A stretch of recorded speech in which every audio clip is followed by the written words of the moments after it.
Same masa, two different dishes. Mexican sopes and gorditas. They're easy, delicious, and budget-friendly. We'll be right back with a step-by-step recipe.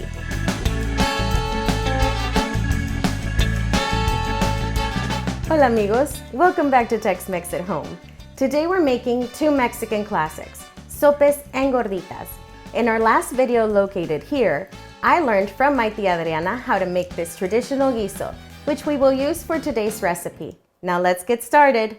This recipe makes about 24 gorditas or 24 sopes, enough for around 8 people. But if you're cooking for fewer people, feel free to cut the recipe in half. For this recipe you will need 3 cups of instant corn masa, 3 cups of hot water, half a teaspoon of salt, oil for frying our sopes. The amount depends on the size of your fryer, guiso from my previous video, and traditional toppings such as queso fresco, cabbage, Mexican cream, and green salsa.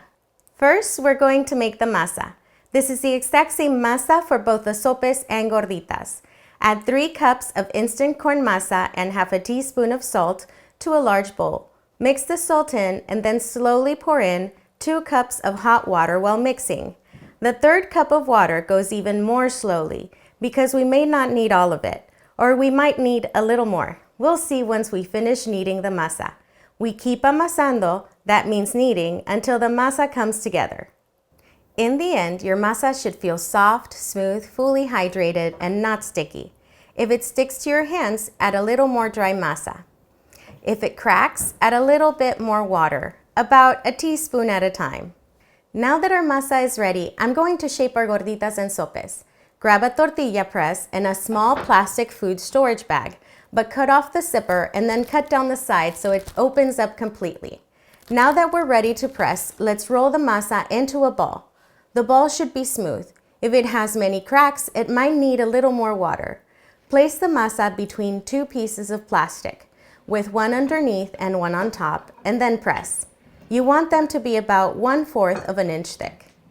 If you don't have a tortilla press, you can also place the masa between 2 plastic sheets, and then press it with the bottom of a flat plate to get an even circle. Now that we've pressed our dough, it's ready to cook. Let's head to the stove. Place the dough on a preheated comal over medium heat.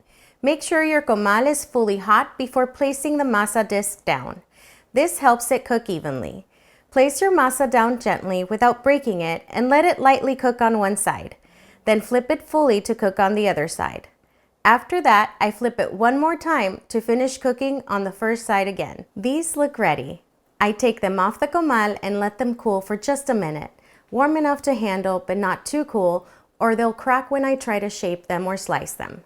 To make the gordita, I use a small knife to slice one edge open and create a pocket. Then I gently scrape the inside to remove a little bit of the extra masa so we have more room for our filling. If you want to know how to store and reheat these, I'll have all the details written out on my blog at texmexathome.com. I place the extra masa on a napkin to clean my knife as I go. To make the sopes, I pinch all around the edge with my fingers to form the classic sope rim. These little pinches are called pellizcadas. That's the Spanish word for creating the pinched border. Once the sopes are shaped, they're ready to fry. I prepare my oil and set my fryer to 325 degrees. For me, the perfect timing is about 1 minute and 45 seconds each sope. If you don't have a fryer, you can fry them right on the stove. Just follow the same temperature and timing. And there you have it, gorditas and sopes. For our gorditas, we fill them with a guiso we made with my aunt. Now we add our queso fresco.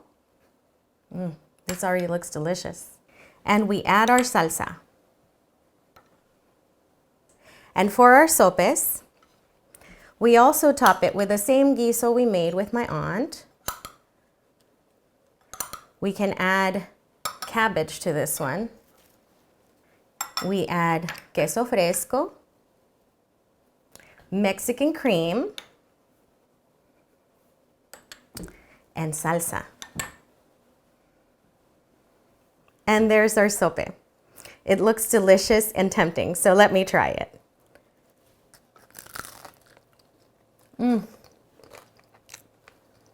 definitely delicious. I hope you enjoyed this video. And if you want more Tex-Mex at home recipes, hit like, subscribe, and tap the notification bell so you never miss a new one. And I'll see you in the next one. Hasta luego!